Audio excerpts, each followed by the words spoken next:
Morning all friends. Reva Rajasthani channel में आप सभी का स्वागत है। तो दोस्तों, हिंदी व्याकरण में आज का हमारा बिंदु है व्याकरण। व्याकरण जो शब्द है इसका शाब्दिक अर्थ होता है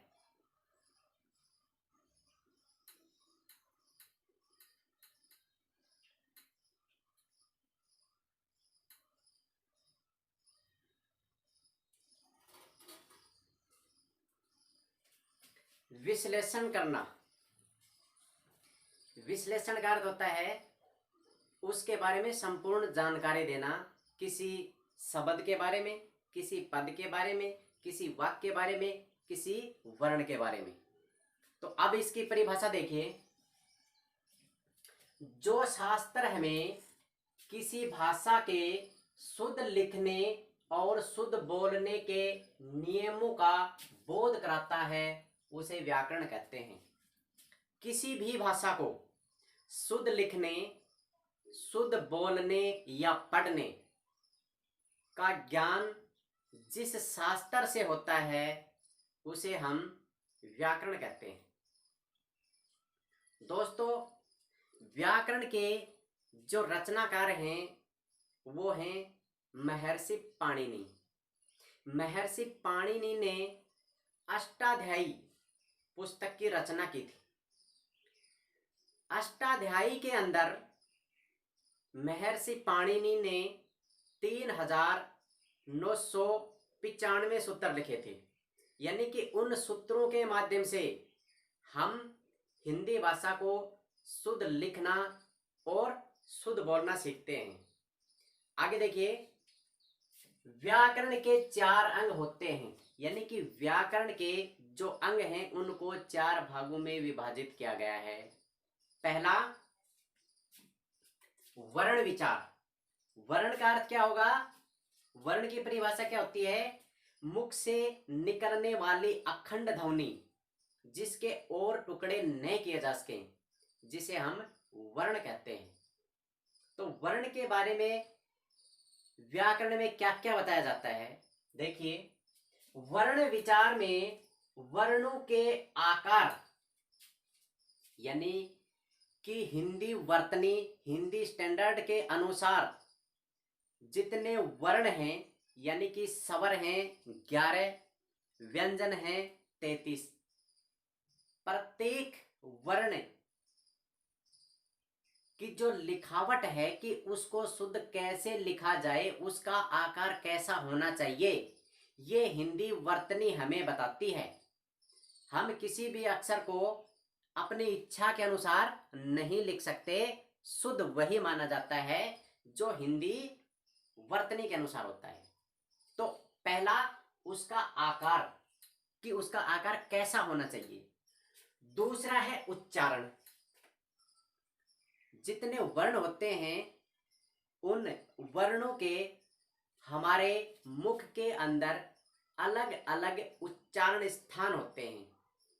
जैसे कैवर्ग है, इसको हम कंठ से बोलेंगे। उसके बाद में चैवर्ग है, तो चैवर्ग को हम तालव्य से बोलेंगे, तालु से बोलेंगे।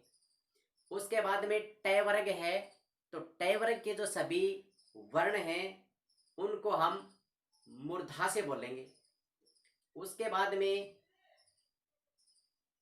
तय वर्ण है, तो तय वर्ण है, इनको हम दंतों की सहायता से बोलते हैं, तो इनको दंतेस्कार बोला जाता है। उसके बाद में पै वर्ग है, तो पै वर्ग के जितने भी अक्षर हैं उनको हम होठों से बोलते हैं, इसलिए वो ओष्ठे कहलाते हैं। तो यानी जितने भी वर्ण हैं सभी वर्णों के उच्चारण स्थान निश्चित होते हैं। उसके बाद में है वर्णों का वर्गीकरण, यानी कि इनका वर्गीकरण भी किया जाता है कि कौन से जो वर्ण हैं वो स्पर्शी हैं, कौन से हैं वो संघर्षी हैं, कौन सा जो वर्ण है वो प्रकंपित है, कौन सा वर्ण है वो उत्सित है। और कुछ वर्ण हैं जैसे अल्प प्राण होते हैं, महाप्राण होते हैं, यानी कि उनका पूरा वर्गीकरण निश्चित होता है तथा उनके मेल शब्द निर्माण प्रक्रिया का उल्लेख किया जाता है। किन किन वर्णों के मेल से कौन कौन से शब्दों का निर्माण होता है, इसकी जानकारी हमें वर्ण विचार से मिलती है। दूसरा है शब्द विचार। शब्द विचार में शब्दों की उत्पत्ति, व्युत्पत्ति व शब्द भेद एवं रचना आदि के साथ शब्द के प्रकारों का उल्लेख किया जाता है। शब्द विचार में शब्दों की उत्पत्ति यानी कि उत्पत्ति के आधार पर शब्द कितने प्रकार के होते हैं। उत्पत्ति के आधार पर शब्द है ये 4 प्रकार के होते हैं। तत्सम, तद्भव, देशज और विदेशी। उत्पत्ति या व्युत्पत्ति एक ही चीज होती है। शब्द के जो भेद होते हैं, शब्द कितने प्रकार के होते हैं, अविकारी शब्द और विकारी शब्द। अविकारी शब्द वे होते हैं जिनमें परिवर्तन नहीं होता, विकारी शब्द वे होते हैं जिनमें परिवर्तन होता है। परिवर्तन के आधार पर जो विकारी शब्द होते हैं वो 4 प्रकार के होते हैं, जैसे संज्ञा है, सर्वनाम है, विशेषण है, क्रिया है। अविकारी जो शब्द होते हैं उनके अंदर क्रिया विशेषण होता है, संबंध बोधक होता है, समुच्चय बोधक होता है, विस्मयादि बोधक होता है। रचना के आधार पर शब्द है वो 3 प्रकार के होते हैं, रूढ़ शब्द, यौगिक शब्द और योग रूढ़ शब्द। इसके बाद में अर्थ के आधार पर यानी कि एकार्थी शब्द, अनेकार्थी शब्द, पर्यायवाची शब्द, विलोम शब्द या वाक्यांश के लिए एक शब्द। तो ये शब्दों के जो भेद हैं वो शब्द विचार के अंतर्गत आते हैं। उसके बाद में है पद विचार। पद विचार में शब्द से पद निर्माण की प्रक्रिया के विविध रूपों का वर्णन होता है। शब्द से पद का जो निर्माण होता है यानी कि शब्द एक होता है, उन शब्दों को मिलाकर एक पूर्ण विचार प्रकट करने वाले वाक्य का निर्माण होता है। तो वाक्य के अंदर जो शब्द प्रयुक्त होते हैं उन्हें हम पद कहते हैं। तो पदों की रचना किस प्रकार से होती है ये जानकारी हमें पद विचार से मिलती है। इसके बाद में इसका चौथा है वाक्य विचार। इसके अंतर्गत वाक्य से संबंधित उसके भेद, अन्वय, विश्लेषण, संश्लेषण, रचना, अव्यय तथा वाक्य निर्माण की जानकारी दी जाती है। यानी कि वाक्य विचार के अंदर मुख्य रूप से वाक्य रचना की जानकारी दी जाती है कि गद्य के अंदर और पद्य के अंदर वाक्यों की रचना किस प्रकार होती है।